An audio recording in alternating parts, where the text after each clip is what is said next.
लेकिन सबसे बड़ा प्रश्न है कि बीजेपी ये क्यों कर रही है। एक तरफ बीजेपी की हरियाणा सरकार हरियाणा के बच्चों को रोजगार देने में असमर्थ है।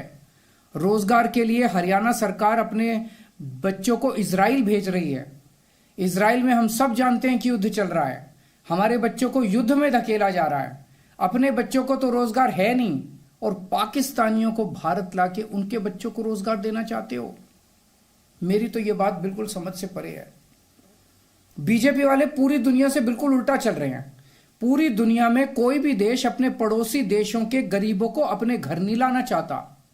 पड़ोसी देशों के लोगों को अपने देश में आने से रोकने के लिए पूरी दुनिया में हर देश तरह तरह के कानून बनाता है, बॉर्डर पे दीवारें लगाता है, बॉर्डर पे बिजली की तारें लगाई जाती हैं ताकि पड़ोसी देश का कोई भी व्यक्ति हमारे देश के अंदर ना आ सके।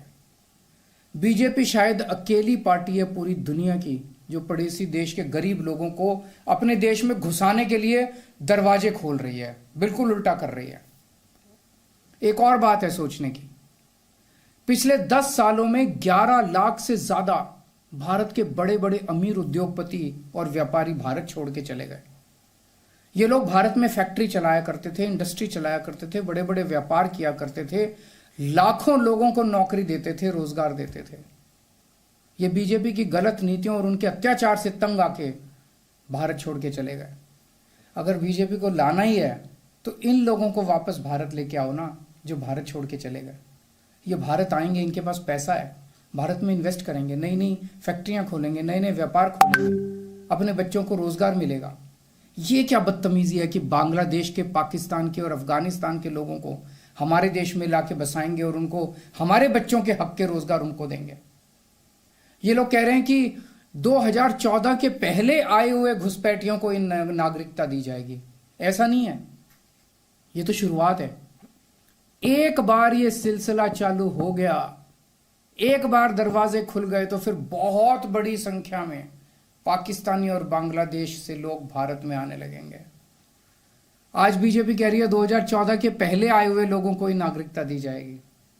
देख लेना, अगले चुनाव में ये बीजेपी वाले इस तारीख को बढ़ा के 2024 कर देंगे कि 2024 के आए हुए पहले वाले लोगों को दी जाएगी और फिर इसे और आगे बढ़ा देंगे। मोटी मोटी बात यह है कि पाकिस्तानियों और बांग्लादेशियों के लिए भारी संख्या में भारत आने के लिए बीजेपी सरकार ने दरवाजे खोल दिए। ये देश के लिए बेहद खतरनाक है और इसका सबसे ज्यादा खामियाजा उत्तर पूर्व नॉर्थ ईस्टर्न स्टेट्स भुगत रहे हैं, खासकर आसाम।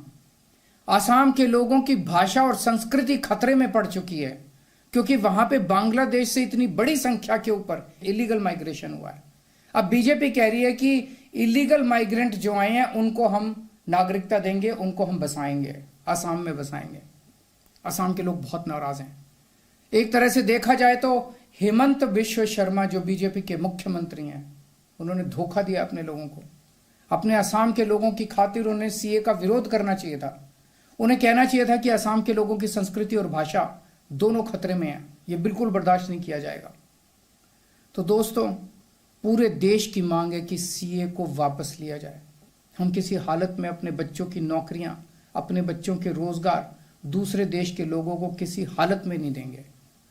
और अगर बीजेपी नहीं मानती तो इसको वापस नहीं लेती तो इस चुनाव के अंदर बीजेपी के खिलाफ वोट करके आप अपना गुस्सा जाहिर कीजिए। नमस्कार।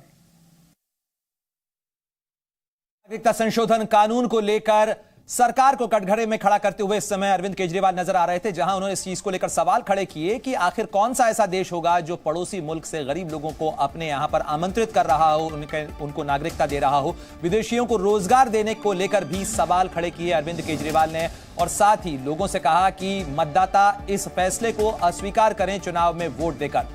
तो सीएए को लेकर इस समय सवाल उठाते हुए अरविंद केजरीवाल नजर आ रहे थे। यहां पर उन्होंने एक प्रेस कॉन्फ्रेंस के अंदर, मीडिया वार्ता के अंदर उन्होंने कहा कि पाकिस्तानियों और जो पड़ोसी देश हैं वहां से लोगों को बुलाया जा रहा है और उसका खास तौर पर खामियाजा पूर्वोत्तर के राज्यों के लोग उठा रहे हैं। रोजगार के संकट से भी इसे जोड़ते हुए अरविंद केजरीवाल ने कई गंभीर सवाल खड़े किए। तो बीजेपी नया वोट बैंक बना रही है, यह आरोप अरविंद केजरीवाल की तरफ से लगाया गया। साथ ही पाकिस्तानियों को भारत बुलाया जा रहा है, यह भी आरोप लगाया और पूर्वोत्तर के लोग इसका खामियाजा भुगतेंगे, यह अरविंद केजरीवाल ने कहा।